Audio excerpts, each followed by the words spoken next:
할렐루야. 오늘 또 복된 주일 육부 예배에 나오신 여러분 모두를 주님의 이름으로 환영하고 축복합니다. 우리 양옆에 앉아 계시는 우리 성도님들을 보시는데 양옆이 굉장히 멀죠? 네, 멀리까지 인사하셔도 됩니다. 잘 오셨습니다. 이렇게 인사할까요? 네.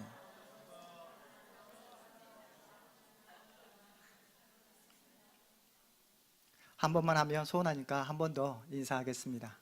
한 번 더 인사 나눌 때는 기도만이 살 길입니다. 이렇게 인사할까요?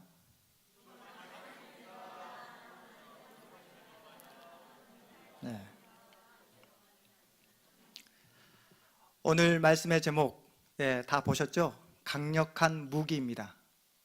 오늘 기도에 대해서 여러분과 함께 나누려고 준비를 했습니다. 제가 왜 기도에 대해서 이렇게 준비를 하게 되냐면 저희 가정에 이제 잠자리 들기 전에 가족들과 함께 가정 예배를 드리게 되거든요. 6살 된 아들과 4살 된 딸, 그리고 아내와 제가 가정 예배를 드립니다. 말씀을 읽고 또 이렇게 잠깐 나눈 다음에 또 기도 제목을 나누는데 이렇게 3가지 이렇게 가지고 나눕니다. 특별히 우리 주일학교에서 나오는 예스지, 이렇게 감사해요, 용서해 주세요, 도와주세요, 이 부분을 가지고 아이들과 이야기를 나눕니다.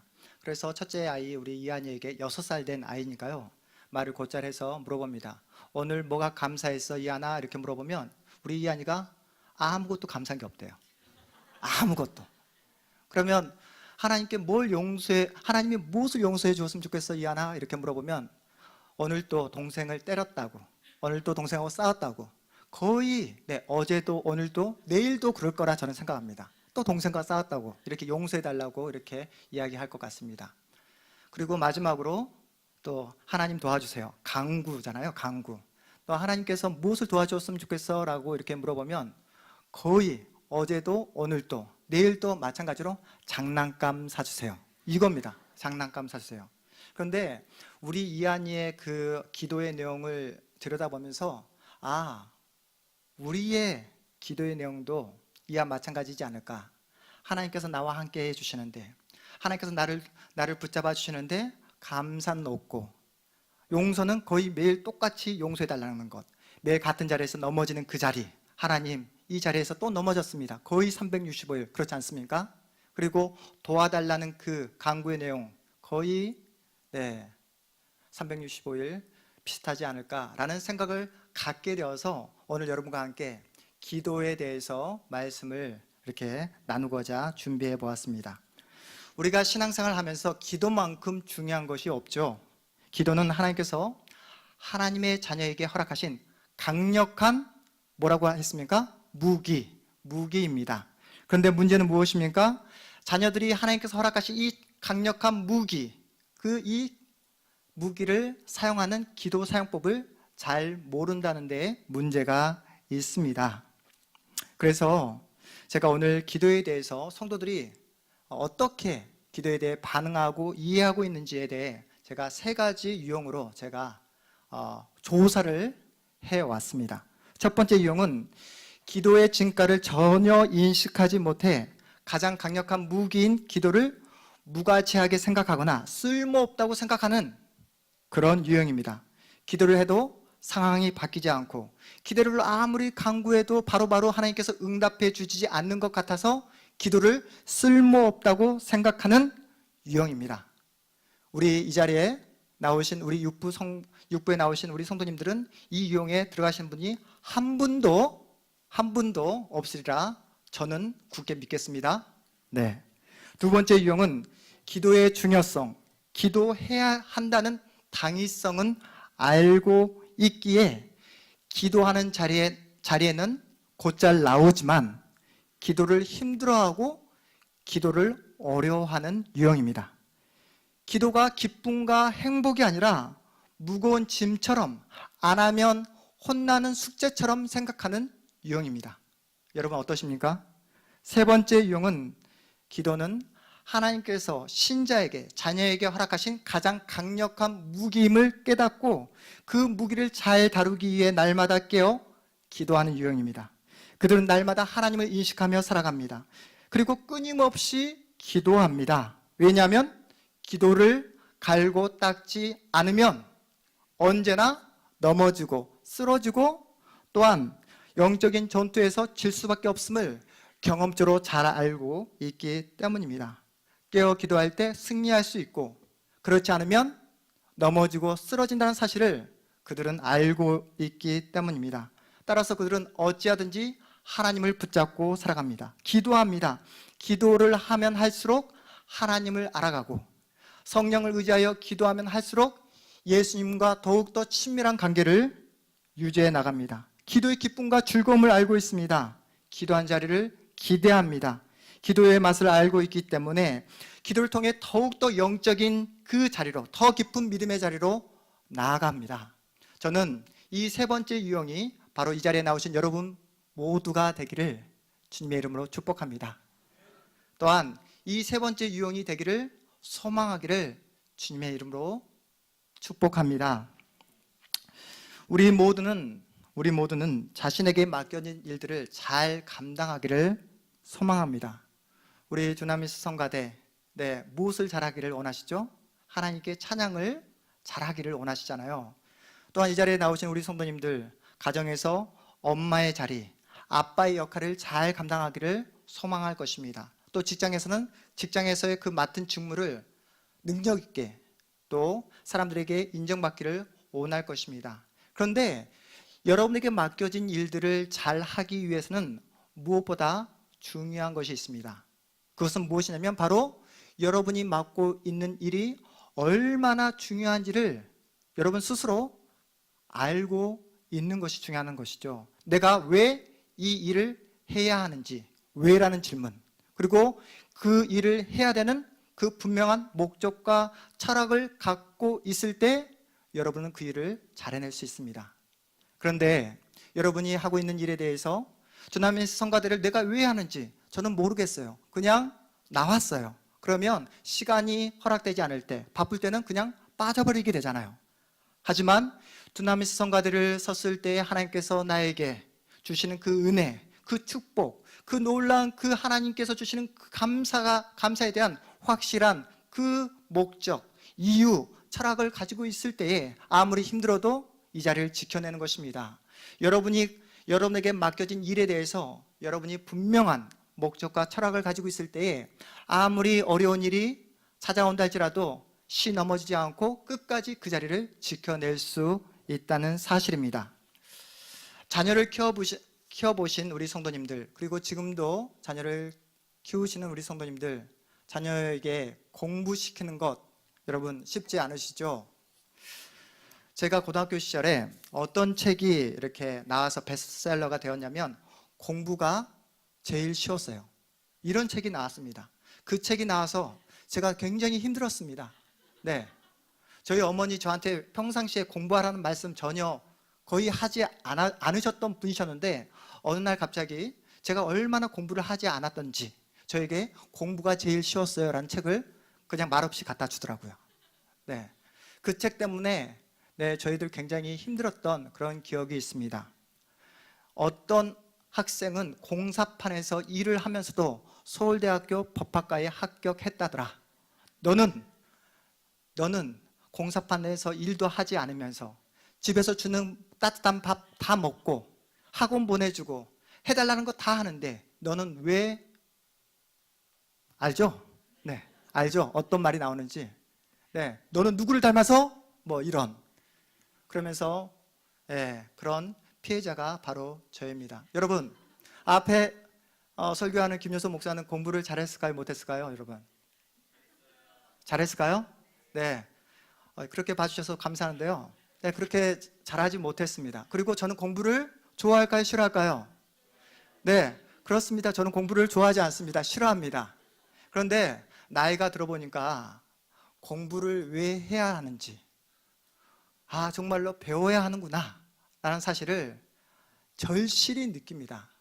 그리고 공부를 왜 해야 하는지, 또 공부도 때가 있구나라는 사실을 나이가 들어가면 갈수록 제가 절실하게 느끼게 됩니다. 그래서 자녀를 사랑하기 때문에 인생을 살아가 보면 공부가 필요하다는 사실을 알고 있기에 자녀에게 뭐라고 합니까? 공부해야 된다. 공부할 때가 있다. 그렇기 때문에 자녀에게 공부하라고 우리는 사랑의 권면을 합니다. 하지만 자녀는 그 권면을 어떻게 듣습니까? 잔소리로 듣죠. 네. 또 우리 엄마는 또 우리 아빠는 똑같은 말씀을 하신다. 힘들다. 더 이상 그런 말씀 안 하셨으면 좋겠다라고 그렇게 이야기합니다. 그런데 여러분, 자녀들이 왜 공부를 싫어할까요? 왜 싫어하는지 아십니까? 공부를 왜 해야 하는지 모르기 때문입니다.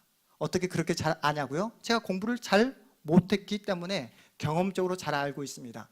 저도 어린 시절에 그 당시에 제가 왜 공부를 해야 되는지 분명한 목적과 철학을 가지고 있었다면 지금보다 훨씬 더 훌륭한 목사가 되지 않았을까라는 그런 아쉬움이 있습니다. 여러분, 공부뿐일까요? 왜 공부를 해야 하는지. 공부뿐이겠습니까? 일도 마찬가지고요. 오늘 말씀의 주제인 기도도 마찬가지입니다. 여러분은 왜 기도하십니까? 여러분이 기도를 왜 해야 하는지 그 분명한 이유를 알고 계시다면, 분명한 목적을 성경적으로 여러분이 분명히 가지고 계시다면 누가 옆에서 기도를 방해해도 하늘이 두 쪽이 나도 여러분 기도를 하실 것입니다. 그래서 오늘 말씀을 통해서 왜 우리가 기도해야 되는지, 기도의 중요성, 기도가 우리의 삶에, 우리의 믿음 생활에 얼마나 중요한 부분인지를 말씀을 통해 우리가 함께 깨달는 복된 시간이 되었으면 좋겠습니다. 오늘 본문은 구하라, 찾으라, 문을 두드려라 이렇게 말씀합니다. 예수님께서 당시 제자들에게 구하라, 찾으라, 문을 두드려라 이렇게 명령하셨습니다. 왜요? 기도의 중요성, 기도의 목적을 알려주시기 위해서요. 당시 제자들은, 당시 많은 그 유대인들은 하나님을 무서운 존재로 이해했습니다. 하나님께 조금이라도 말을 잘못하면 천벌을 받고 벼락을 맞을 수 있다고 생각했습니다. 그렇기 때문에 하나님 앞에 함부로 기도를 하지 못했습니다. 그런데 예수님께서 어떻게 말씀하십니까? 구하라, 찾으라, 문을 두드려라 라고 말씀하십니다. 구하라, 찾고 그리고 문을 두드릴 때 너희가 원하는 그 모든 것을 너에게 주겠다. 네. 라는 이유로 기도를 하라고 하신 것이 아니라 여러분, 구하고 찾고 문을 두드릴 수 있는데 모든 것에 대해서, 왜요? 하나님의 자녀는 어떠한 사소한 것이라 할지라도 아버지에게 찾고 구하고 문을 두드릴 수 있는 그 자격을, 그 지위를, 그 신분을 너희에게, 이 자리에 앉은 우리 모두에게 허락해 주셨다라고 말씀하고 있는 내용인 것입니다. 무슨 말이냐면 하나님은 조금이라도 말을 잘못하면 벌을 주고 심판을 하는 무서운 분이 아니라 여러분이 원하는 그 모든 것에 대해 그 어떤 사소한 그 문제를 할지라도 들어주시는 분이라는 사실입니다. 하나님은 우리의 아버지이시고 우리는 하나님의 자녀라는 사실을 찾고 구하고 문을 두드려라 라는 표현으로 하고 계십니다. 제 아들이 제가 한 번도 강요를 하지 않았는데 어느 날 갑자기 저희 6살 된 아이가 아빠 저 목사 안 될 거야 이렇게 말을 하는 겁니다. 목사 안 될 거야. 저는 한 번도 하나님 앞에서 정말로 여러분에게 말씀드립니다. 한 번도 목사 되라고 이야기해 본 적이 없습니다. 그런데 어느 날 갑자기 아빠 나 목사 안 될 거야 이러는 거예요. 그래서 누가 너에게 뭐 목사 되라고 했니? 그리고 너 왜 목사 안 된다고 그런 말을 하는 거야? 라고 물어보니까 첫째 아이가 이렇게 말하는 거예요. 설교 준비하는 게 너무 힘들어 보인다고. 네. 아빠가 집에 가가지고 놀아주지 않고 항상 책상에 앉아가지고 책 보고 이렇게 설교 준비하는 게 힘들어 보였나 봐요. 어린 아이에게. 그래서 설교 준비하는 게 힘들어서 목사 안 될 거야. 그럼 너 뭐가 되고 싶어? 라고 물어보니까 마술사가 되고 싶다고 하더라고요. 네.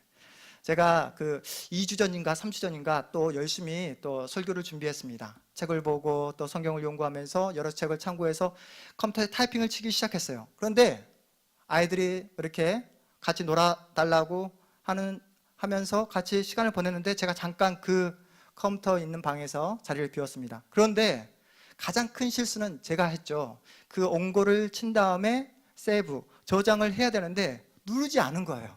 그런데 아이들이 장난을 치다가 그 설교 원고를 한 방에 다 날려버렸습니다. 한 방에. 여러분, 설교자에게 설교 원고는 생명과도 같습니다. 여러분, 그때 제 마음이 어떠했을까요? 상상이 되시죠? 그런데 자녀가 그랬는데 어떡하겠습니까? 혼낸다고 설교 원고가 날아오는 것도 아니고 그래서 다시 계속 또 원고를 쳤던 기억이 있습니다. 하나님은 자녀의 그 모든 실수도 다 용납해 주시고 안아주시고 이해해 주시는 분이라는 사실입니다. 그 말씀을 어디에서 하고 있냐면 우리 창세기 49장 말씀 한번 찾아가 보도록 하겠습니다.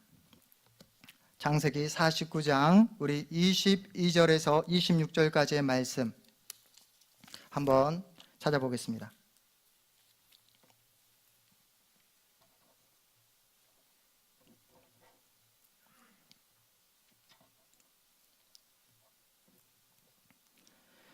우리 창세기 49장 22절에서 26절까지의 말씀 우리 한 목소리로 함께 읽어볼까요?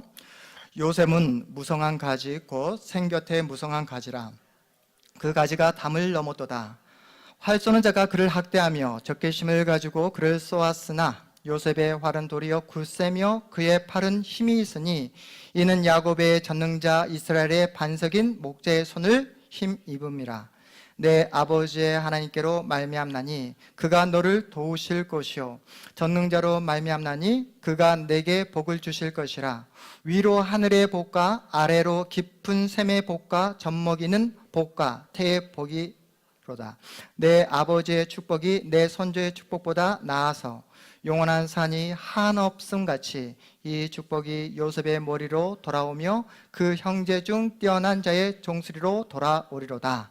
아멘. 오늘 49장 이 본문의 말씀은 어떤 배경을 가지고 있냐면 이제 야곱이 죽음을 앞두고 사랑하는 아들 요셉을 앞에 앉혀놓고 마지막 유언을 하는 장면입니다. 그 요셉을 향해서 이제 유언을 하면서 하나님께 축복을 구하며 기도하는 장면입니다.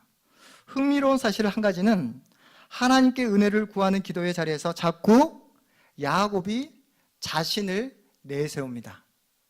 자신의 이름을 계속해서 내세우고 있습니다. 내 하나님, 내 하나님 이렇게 자신을 강조하고 있습니다. 여러분 24절 한번 보십시오. 24절 보니까 요셉의 활은 도리어 굳세며 그의 팔은 힘이 있으니 이는 누구의? 야곱의 전능자 이스라엘의 반석인 목자의 손을 힘입음이라 이렇게 나와 있습니다. 요셉이 축복을 누리는데 누구 때문에 그렇다? 야곱 때문에 그렇다라고 자신의 이름을 내세우고 있습니다. 25절 보십시오. 이제 대놓고 자신의 이름을 내세우고 있습니다. 내 아버지의 하나님께로 말미암나니. 내 아버지 누굽니까? 야곱의 아버지. 그러니까 내 아버지 하나님께로 말미암나니 그가 너는 누굽니까? 요셉을 도우실 것이요 전능자로 말미암나니 그가 내게 복을 주실 것이라. 위로 하늘의 복과 아래로 깊은 샘의 복과 젖먹이는 복과 태의 복이리로다. 이렇게 하고요. 또 26절 이제 절정입니다. 절정. 우리 다 같이 한번 읽어보도록 하겠습니다. 시작. 내 아버지의 축복이 내 선조의 축복보다 나아서 영원한 산이 한없음 같이 이 축복이 요셉의 머리로 돌아오며 그 형제 중 뛰어난 자의 종소리로 돌아오리로다. 아멘. 보십시오. 26절에서 절정이죠. 내 아버지의 축복이, 내 아버지 누굽니까? 야곱의 축복이 내 선조의 축복보다 낫다라고 말씀하고 있습니다. 내 선조 누굽니까? 할아버지 아브라함보다, 그리고 아버지 이삭의 축복보다 너의 아버지 야곱의 축복이 훨씬 더 강력하다. 노골적으로 이렇게 이야기하고 있습니다. 여러분, 이 말씀이 이해가 되십니까? 야곱이 어떤 사람이었죠? 야곱이라는 이름의 뜻이 무엇이라고 했습니까? 사기꾼. 그렇죠. 사기꾼, 약탈자라는 이름의 뜻입니다. 그의 이름에 걸맞게 그는 평생을 사기치며 거짓말하며 살았던 그런 인물이었습니다. 팥죽 한 그릇으로 형 에서를 속였던 그런 인물이었습니다. 아버지 이삭을 속여서 형이 받아야 될 그 모든 축복을 중간에서 가로챘던 그런 사기꾼이 바로 야곱이었습니다. 야곱을 아무리 좋게 평가하려 해도 아브라함과 이삭과 비교해 보았을 때 그의 인생은 참으로 형편이 없습니다. 가장 못났습니다. 그런 야곱이 내 축복이 내 선조들의 축복보다 낫다라고 자부하고 있습니다. 자신합니다. 죽음을 앞두고 야곱이 취하는 이 태도, 여러분 이해가 되십니까? 야곱이 너무나 나이를 많이 먹어서 지금 정신적으로 혼미해져서 그런 것일까요?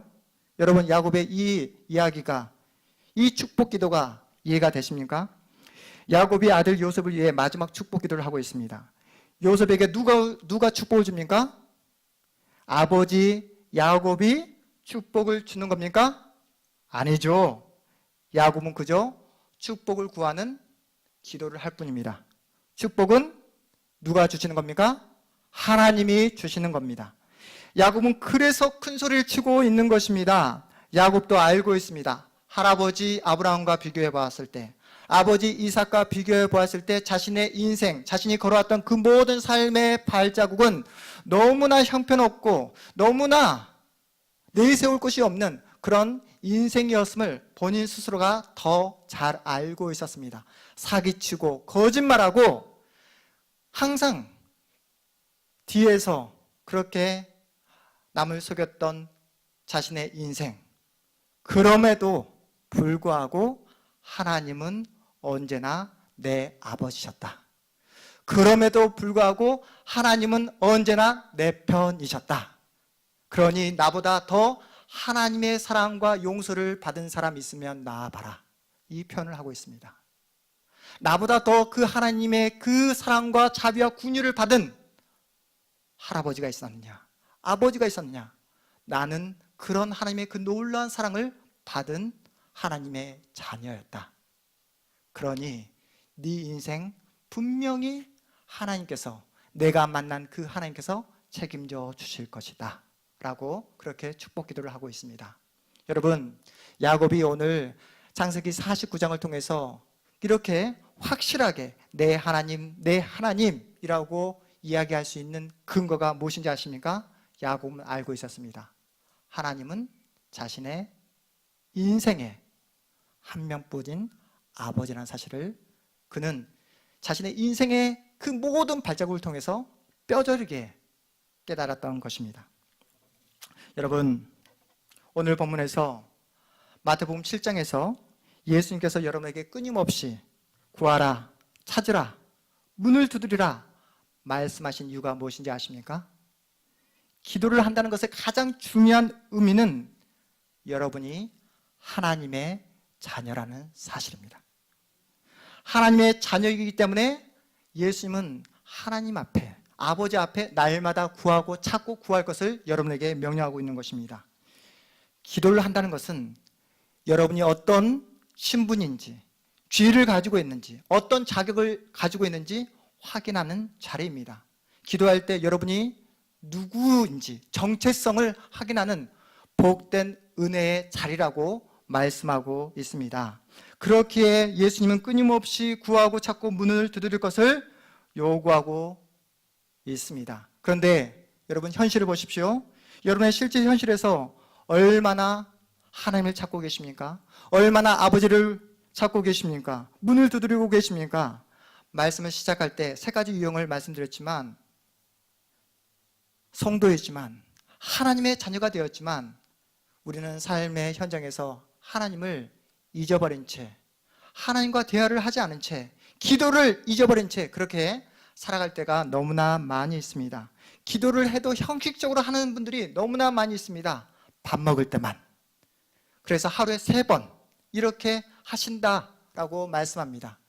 그러다가 아침을 걸을 때면 2번, 배가 고플 때면 그것도 하지 않고 그렇게 살아가는 경우가 많이 있습니다. 여러분, 기도란 무엇입니까? 기도란 하나님은 내 아버지이십니다 라는 것입니다. 기도가 뭐라고요? 하나님은 내 아버지이십니다.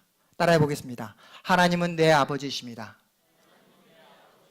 다시 한번요. 하나님은 내 아버지이십니다. 이게 바로 기도의 정의입니다. 육신의 자녀는 아버지의 눈치를 본다 말하지만 여러분은 하나님의 눈치 전혀 볼 필요 없습니다. 아무리 사소한 것이라 할지라도 하나님께 구할 수 있고 하나님께 두드릴 수 있고 우리는 언제나 하나님을 찾을 수 있습니다. 오늘 이 시간 여러분에게 허락하신 이 말씀을 통해서 하나님께서 여러분에게 허락하신 강력한 무기, 그 기도를 100배, 1000배 활용할 수 있는 여러분 모두가 되시기를 주의 이름으로 축복합니다. 우리가 보통 기도를 언제 합니까? 힘들 때, 어려움이 닥쳤을 때, 내 힘으로 인생을 끌어갈 수 없다고 생각되어질 때 우리는 그때야 비로소 기도를 사용합니다.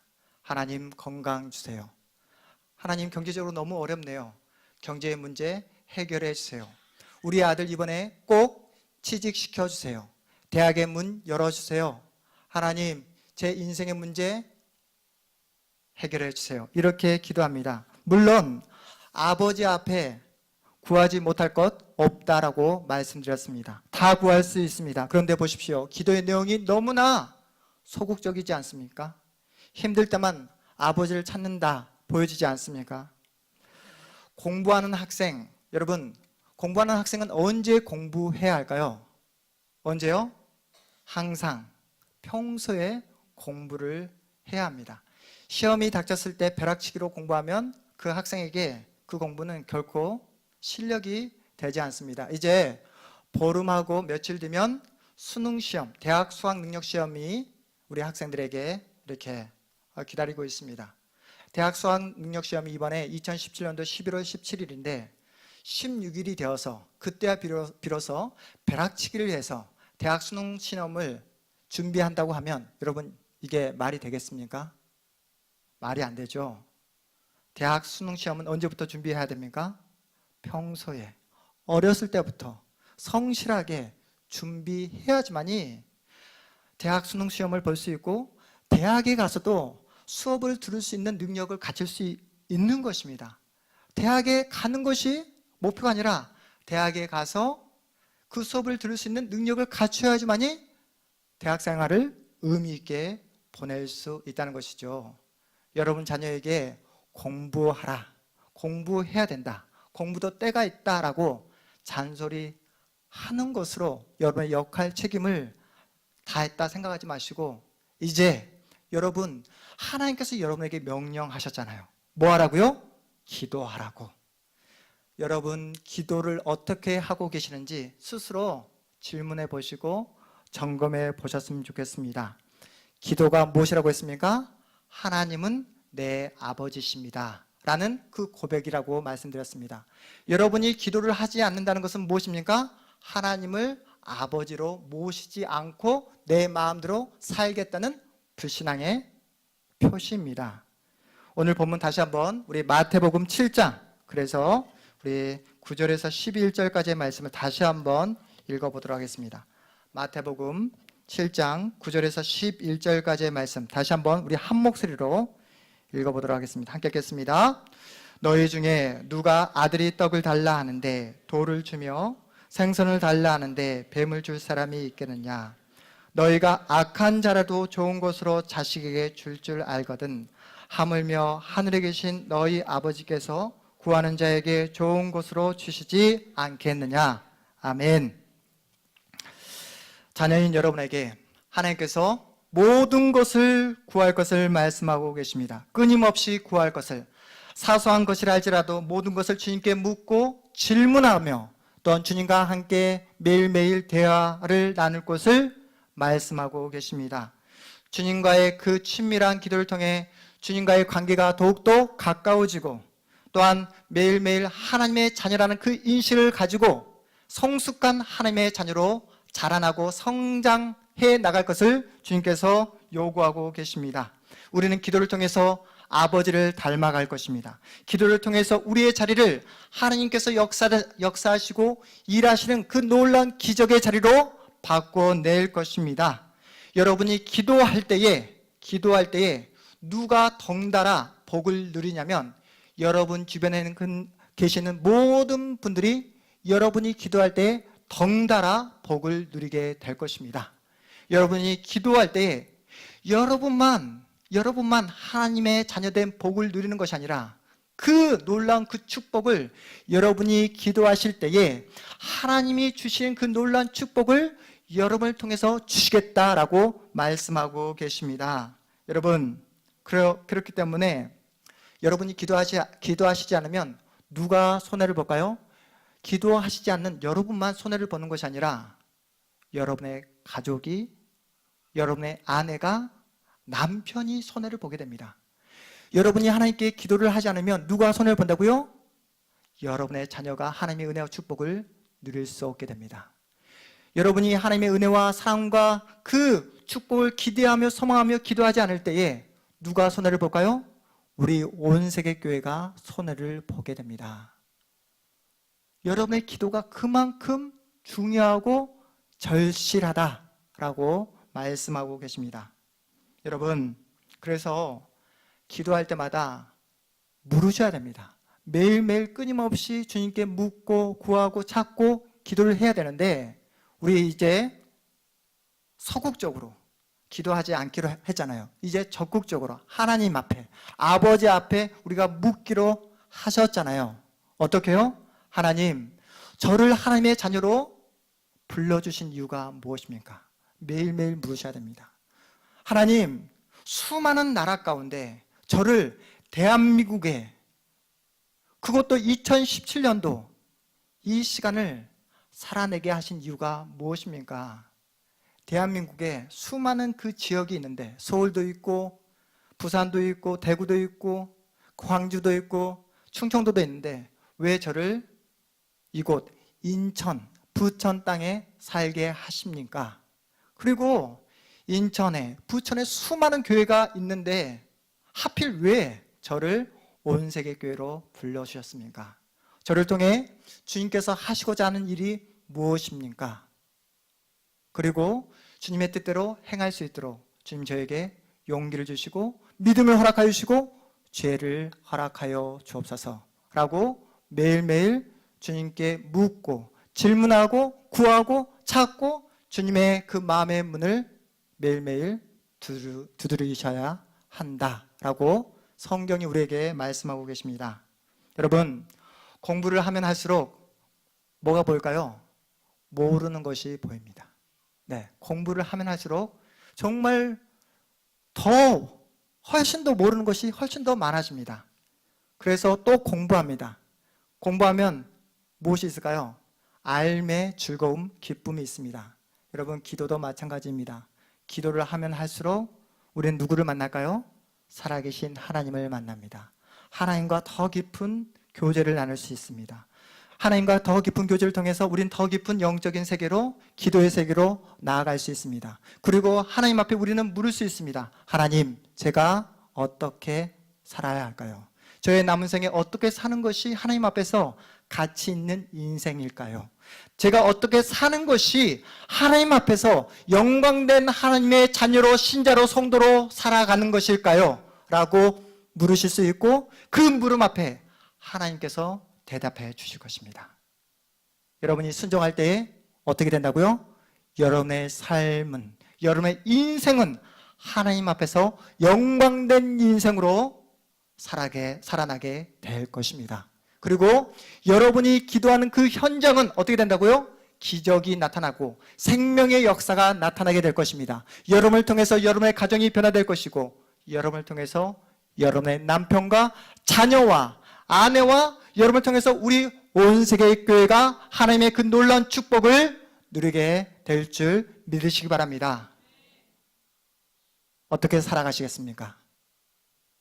오늘 말씀을 붙잡고 매일매일 주님을 의지함으로 주님을 찾고 구하고 정말로 주님의 마음을 두드림으로 주님께서 여러분에게 예배하신 그 놀라운 은혜, 축복, 여러분 앞에 예배하신 그 놀라운 믿음의 길, 하나님과 함께 걸어가므로 하나님께서 여러분에게 허락하신 그 놀라운 축복을 누리시는 여러분의 남은 인생, 생애 되시기를 주님의 이름으로 축복합니다. 우리 다 같이 일어나겠습니다.